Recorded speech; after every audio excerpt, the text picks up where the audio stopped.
Matius 1 ayat 18 sampai 25.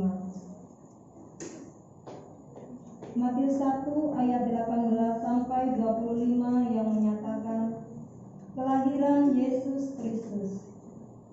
Kelahiran Yesus Kristus adalah seperti berikut.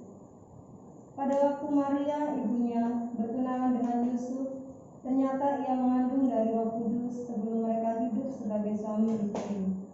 Karena Yusuf suaminya seorang yang tulus hati dan tidak mau mencemarkan nama istrinya di muka umum, ia bermaksud menceraikannya dengan diam-diam.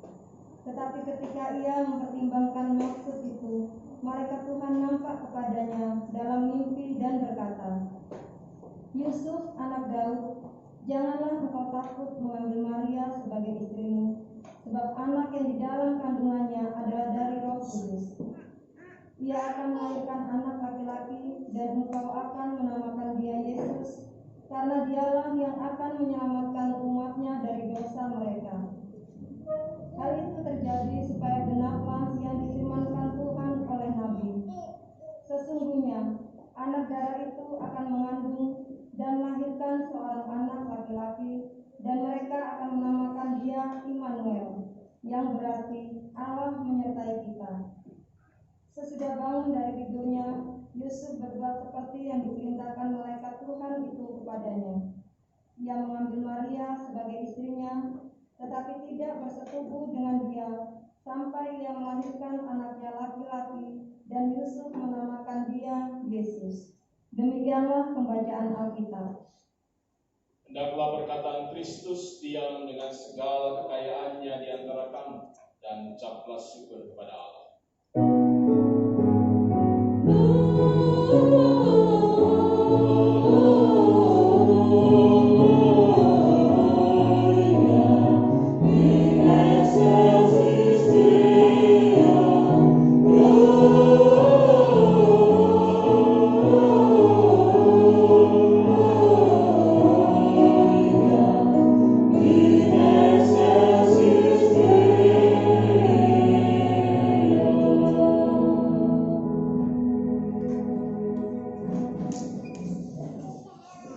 Ibu bapak, saudara-saudara, anak-anak yang terkasih dalam Tuhan Yesus Kristus, selamat Natal buat kita semua.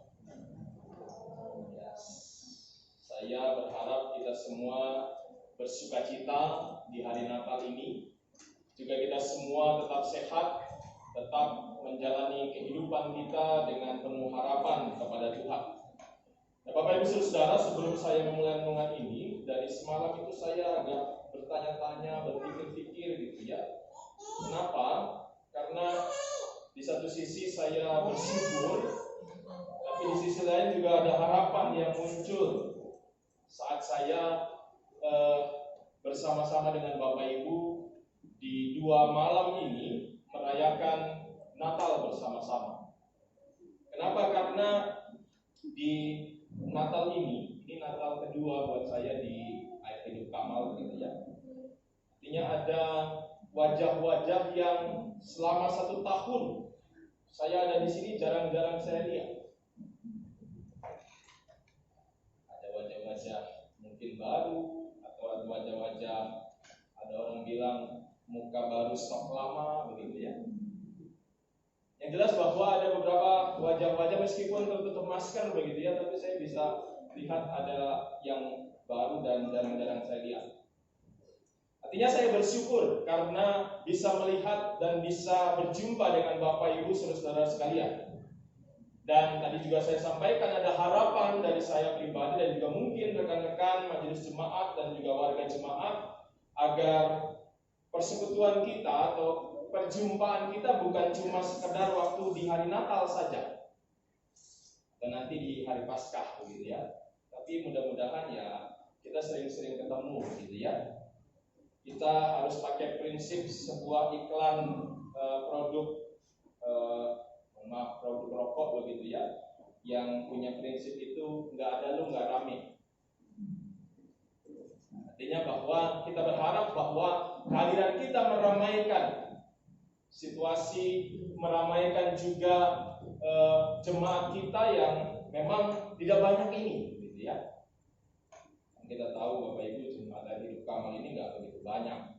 Kalau memang tercatat sih ada 33 kepala keluarga.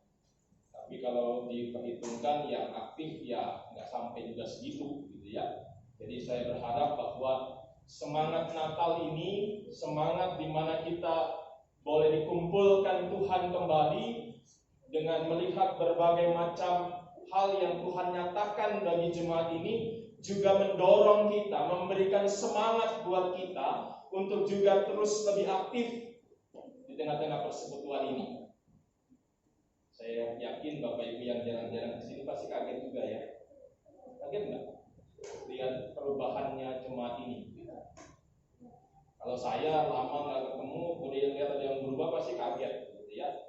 Ada banyak perubahan yang saya percaya itu adalah berkat dari Tuhan. Dan itu yang saya selalu sampaikan kepada jemaat, bahwa Tuhan selalu menyatakan kasih-Nya buat jemaat ini. Tuhan selalu memberkati jemaat ini. Dan kita semua sebagai jemaat harus juga terus mengucap syukur atas berkat Tuhan bagi jemaat ini, bagi persekutuan kita ini. Jadi kembali saya berharap bahwa saya akan di tahun yang baru nanti 2021 kita akan lebih sering berjumpa. Jadi gerejanya nggak selalu kosong terus gitu ya, karena memang kita kan sudah melaksanakan ibadah on-site gitu ya. Ibadah di gereja kan mulai dari September yang lalu. Tapi biasanya kehadirannya hanya sekitar 25, 30 gitu. Jadi mudah-mudahan bukan hanya Natal, kalau hadirnya bisa sampai 60, 70 begitu. Bisa setiap minggu, itu puji Tuhan. Nah, itu harapan menjadi pengantar renungan kita pada malam hari ini. Bapak Ibu Saudara, renungan kita pada malam hari ini saat kita merayakan Natal bersama-sama memang agak sedikit berbeda dengan apa yang seharusnya disampaikan lewat Sabda Bina Umat atau Sabda Guna Dharma Krida. Kenapa? Karena kita mengambil tema khusus yang diambil dari tema Natal bersama Persekutuan Gereja-Gereja Indonesia dan juga Konferensi Wali Gereja Indonesia atau KWI. Yang kalau kita lihat di depan ini, temanya adalah mereka menamakannya Immanuel. Jadi tema ini yang diangkat. Tema ini akan menjadi renungan kita bersama-sama, yang akan memberkati kita bersama-sama. Jadi kalau Bapak Ibu tadi pagi juga ikuti ibadah-ibadah di beberapa gereja-gereja GPIB, Bapak Ibu kan sudah juga mendengar tentang kisah atau renungan yang bercerita tentang silsilahnya Yesus, begitu ya. Hari ini adalah kelanjutan dari silsilah Yesus itu. Kita belajar dan coba merenungkan firman Tuhan yang diambil sebagai pesan Natal atau tema Natal bersama ini. Nah, mengawali renungan ini, saya mau menceritakan sebuah kejadian nyata yang terjadi di tahun 2003. 2003 berarti 17 tahun yang lalu ya. Sudah cukup lama. Mungkin ada yang baru lahir juga atau ada yang belum lahir. Tepatnya itu tanggal 1 Februari 2003. Di hari itu ada sebuah peristiwa yang cukup menegangkan dan juga cukup menyedihkan, di mana ada sebuah rencana, ada lembaga antariksa Amerika yang namanya NASA itu mencoba untuk mengirimkan sebuah pesawat antariksa yang namanya Columbia. Jadi Bapak Ibu bisa googling peristiwa ini. Jadi 1 Februari 2003 ada pesawat antariksa namanya Columbia itu coba diluncurkan, dan baru saja diluncurkan dia sudah meledak. Meledaknya itu karena ternyata begitu diteliti kembali ada lubang kecil sedikit saja di sayapnya. Jadi ledakan itu hanya disebabkan karena lubang yang kecil sekali. Tapi karena lubang yang kecil sekali itu, nyawa 7 orang harus dikorbankan. 7 orang meninggal dunia. Nah, hal ini mengagetkan tentunya. menyedihkan juga tentunya. Kenapa mengagetkan? Karena memang kalau kita mencoba untuk melihat, mencoba untuk membaca proses dari pembuatan pesawat-pesawat luar angkasa ini, pasti kita akan mencoba melihat dan juga menyimpulkan bahwa persiapan itu pasti lebih baik sekali. Gak mungkin sembarangan. Gak mungkin seperti kalau kita bikin alat-alat sederhana. Yang namanya membuat pesawat, apalagi pesawat antariksa itu ketelitiannya luar biasa. Jadi artinya NASA mempersiapkan segala sesuatu dengan luar biasa. Mereka mengucurkan dana miliaran dolar. Ribuan orang juga terlibat di dalam persiapan pembuatan pesawat itu.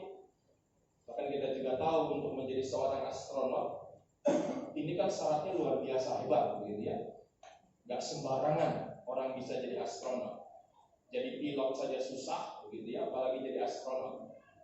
Jadi kita lihat bahwa persiapannya luar biasa, sudah disiapkan begitu rupa.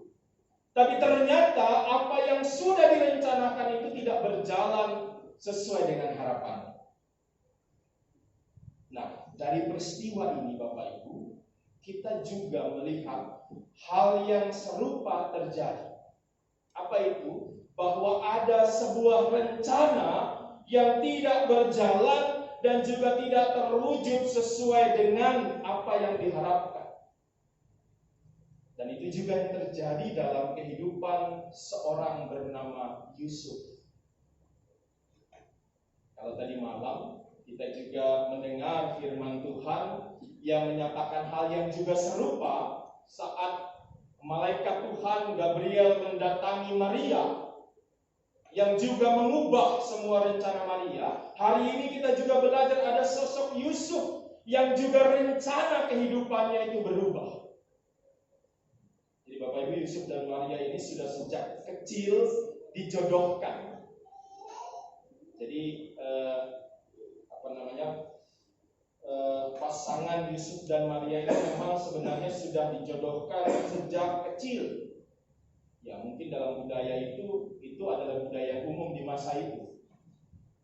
Orang dijodohkan dengan kaum keluarganya. Ingat juga waktu cerita tentang Ruth dan Naomi kan juga seperti itu.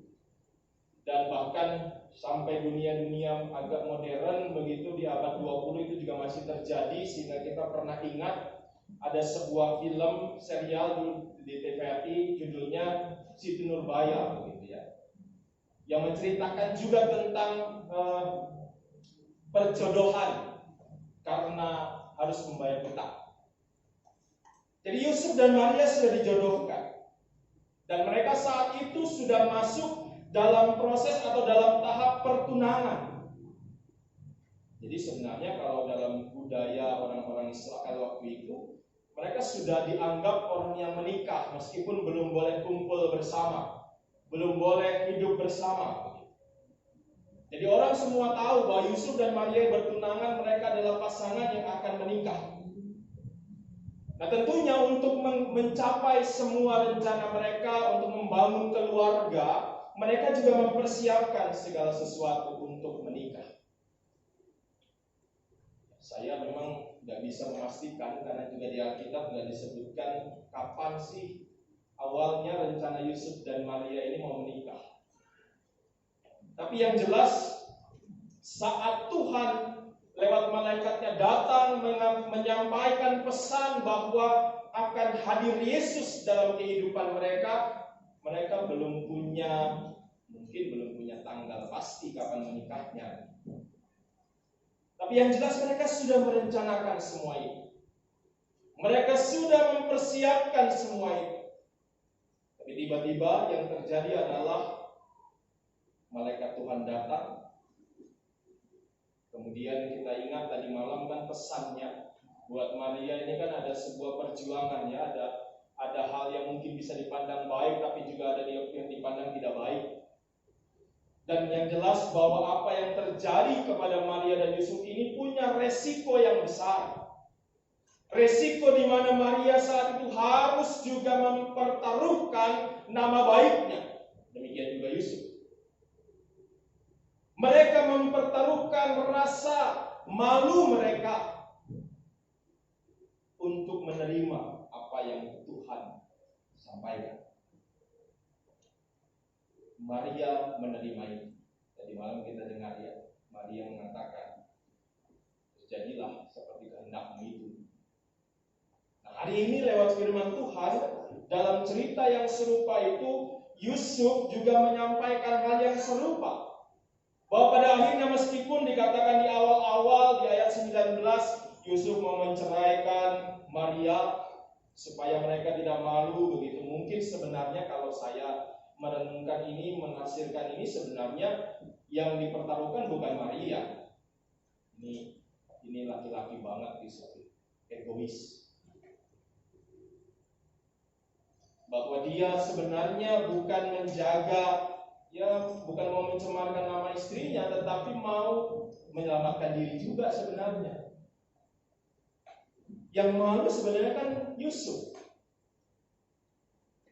Ya meskipun Maria juga pasti malu, tetapi alasannya ini adalah untuk tidak Marianya diselamatkan, tidak dicemarkan. Padahal apapun yang terjadi kan tetap saja bahwa Maria akan menerima itu. Dan harusnya juga sosok Yusuf mendampingi dia, bukan kemudian mau melarikan diri. Awalnya kan Yusuf begitu ya. Yusuf menjadikan dirinya seperti kebanyakan laki-laki yang tidak mau bertanggung jawab sebenarnya. Tapi akhirnya, untungnya ada happy ending. Pada saat kemudian Yusuf mengatakan bahwa di ayat 24, Yusuf berbuat seperti yang diperintahkan malaikat Tuhan itu kepadanya. Ia mengambil Maria sebagai istri. Untungnya happy ending. Yusuf akhirnya menerima Maria dan juga menerima juga kehadiran Yesus dalam kehidupan mereka. Meskipun saya kembali harus katakan, ini tidak sesuai dengan rencana mereka. Hal ini tidak pernah mereka impikan sebelumnya. Meskipun kehadiran Yesus memang sudah dinubuatkan bahwa ada keturunan Daud begitu yang akan menjadi juru selamat. Tapi siapa yang tahu begitu? Manusia nggak ada yang tahu apakah dia yang dipilih atau bukan. Baru setelah malaikat datang, Yusuf dan Maria baru tahu bahwa mereka inilah yang diberikan kepercayaan, diberikan berkat oleh Tuhan, berkat yang mengandung juga resiko untuk menerima Yesus dalam kehidupan mereka. Semua tidak sesuai rencana. Dari kisah ini Bapak Ibu, dua kisah yang tadi saya sampaikan, baik kisah tentang pesawat Columbia dan juga kisah kehidupan Yusuf dan Maria, kita belajar. Belajar yang pertama adalah bahwa dalam kehidupan kita juga terkadang Tuhan bekerja tidak seperti yang kita harapkan, tidak seperti yang kita rencanakan. Contoh sederhana lah tahun ini. Siapa yang menyangka ada pandemi COVID-19? Ada nggak orang yang menyangka sebelumnya ada pandemi ini? Sehingga membuat banyak rencana kita harus akhirnya tidak bisa kita wujudkan. Saya sendiri mengalami saya tadinya berharap berencana bahwa bulan Agustus lalu saya sudah lulus pendidikan master saya di UIN Sunan Kalijaga. Tapi ternyata Tuhan berkehendak lain. Puji Tuhan akhirnya lulus juga. Kemarin hari Senin saya ujian dan dinyatakan lulus. Tapi itu tidak sesuai rencana. Rencana saya kemarin begitu bulan nggak perlu lagi tambah 1 semester begitu. Tapi semua berubah, semua tidak sesuai dengan rencana saya. Dan Bapak Ibu, saudara-saudara pasti juga mengalami hal yang serupa dalam kehidupan kita masing-masing. Ada rencana-rencana yang tidak sesuai dengan apa yang tadinya kita rencanakan, yang kita harapkan sebelumnya di tahun ini. Dan itu juga menunjukkan kepada kita bahwa memang hidup kita ini bukan kita yang menentukan. Jadi kita nggak pernah bisa kemudian menentukan apa yang akan terjadi dalam kehidupan kita. Meskipun kita punya banyak pengetahuan, meskipun kita punya banyak sekali pemahaman, meskipun kita belajar berbagai macam ilmu, tidak semua hal bisa kita pahami. Bahkan rencana kita nggak akan pernah tahu apakah itu akan terjadi atau tidak. Karena memang kita diingatkan bahwa seluruh hidup kita ditentukan oleh Tuhan. Bukan diri kita yang menentukan. Manusia terkadang kita ini senantiasa seringkali lupa hal itu. Sehingga kita maunya segala sesuatu itu berjalan sesuai keinginan kita. Kalau hidup kita nggak sesuai dengan keinginan kita, mulai kita protes sama Tuhan. Mulai kita ngomel-ngomel sama Tuhan. Mulai kita marah-marah sama Tuhan. Kita belajar Bapak Ibu, pada malam hari ini kita diingatkan kembali hidup kita ini ditentukan Tuhan. Tuhan yang menentukan. Tuhan menetapkan langkah-langkah orang. Kan lagunya seperti itu. Langkah-langkah kehidupan kita ditentukan Tuhan. Nah, pesan yang kedua buat kita adalah bagaimana sikap kita menghadapi itu semua. Bagaimana respon kita pada saat kita menghadapi situasi di mana banyak rencana kita, banyak hal yang kita sudah planningkan, sudah rencanakan jauh-jauh hari, ternyata tidak bisa terwujud.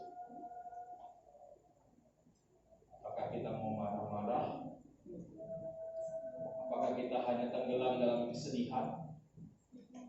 Atau kita hanya tenggelam di dalam kekecewaan? Itu menjadi sebuah respon kita.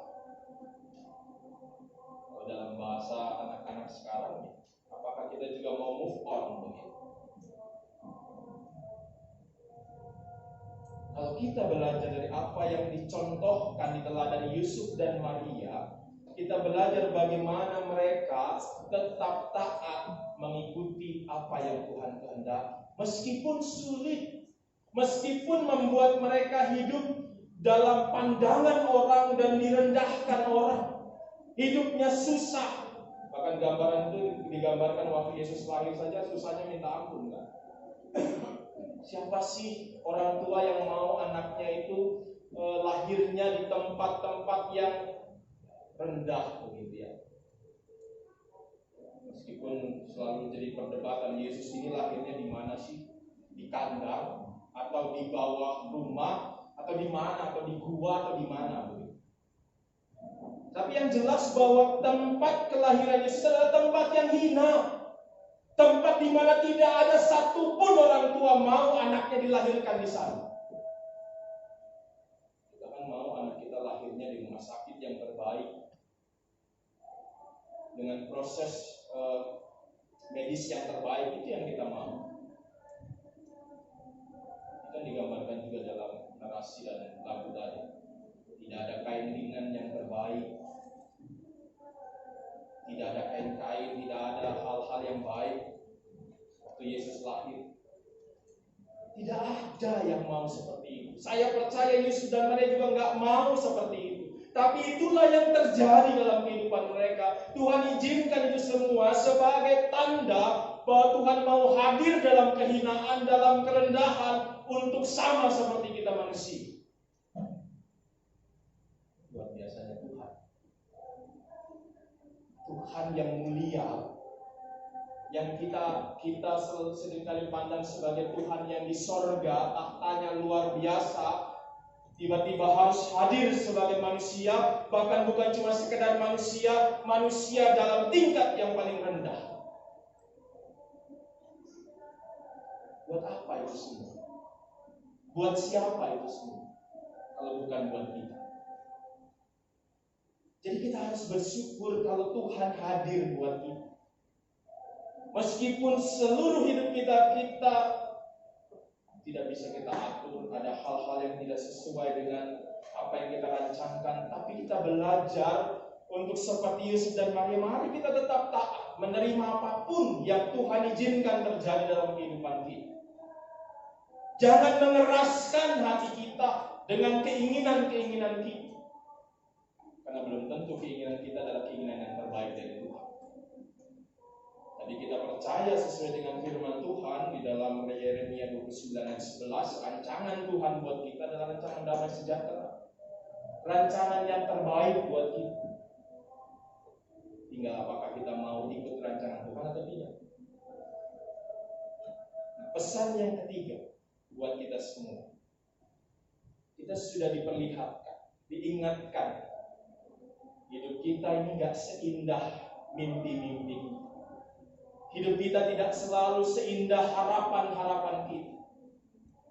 Tetapi satu hal yang Tuhan ingatkan juga yang membuat harusnya kita tetap meyakini dan tetap kuat dalam kehidupan kita. Ada pesan Tuhan buat kita malam hari ini lewat firman.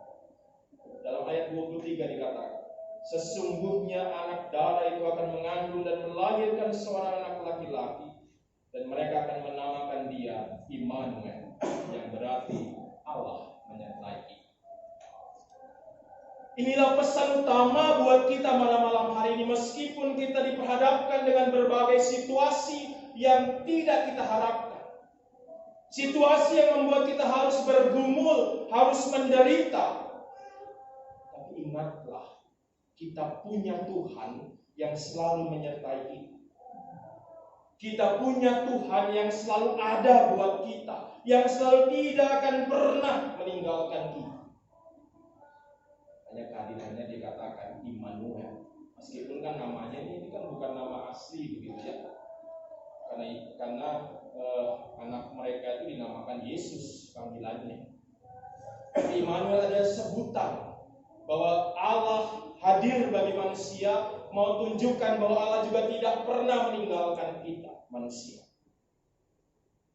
Sehingga dalam kita menghadapi situasi kehidupan kita, saat mungkin hari-hari belakangan ini kita masih bergumul dengan persoalan-persoalan kehidupan, persoalan keluarga, persoalan ekonomi, kita mungkin harus kehilangan pekerjaan, kita mungkin juga sebagian harus kehilangan keluarga kita.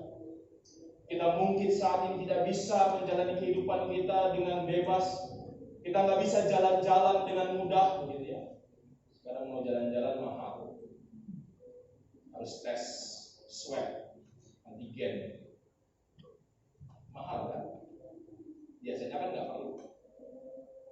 Itu semua kan pergumulan kita. Itu semua yang bisa membuat kita kemudian hidup di dalam pergumulan, di dalam penderitaan. Ingatlah Bapak Ibu Saudara, Tuhan berpesan buat kita. Immanuel, Tuhan tidak pernah meninggalkan kita. Hal ini juga mengingatkan kita semua bahwa memang hidup kita ini selama hidup di dunia gak akan pernah kita terhindar dari yang namanya pergumulan dan tantangan, bahkan penderitaan dan duka cita. Tapi kehadiran Tuhan juga adalah hal yang pasti buat kita. Dia hadir buat kita 2000 tahun yang lalu. Dia juga hadir bagi kita sampai detik ini, dan sampai selama-lamanya. Itu janjinya buat kita semua. Aku senantiasa menyertai engkau sampai akhir zaman. Aku senantiasa tidak akan sekali-kali meninggalkan engkau. Itu janji Tuhan buat kita. Dan itu pesan Tuhan buat kita di hari Natal ini. Ingat Bapak Ibu Saudara, Tuhan selalu ada buat kita. Tuhan selalu memberi harapan buat kita. Sehingga saat kita menghadapi hari-hari kita, kita tetap punya pegangan yang kuat, yaitu Tuhan yang selalu mengasihi dan memberkati kita semua.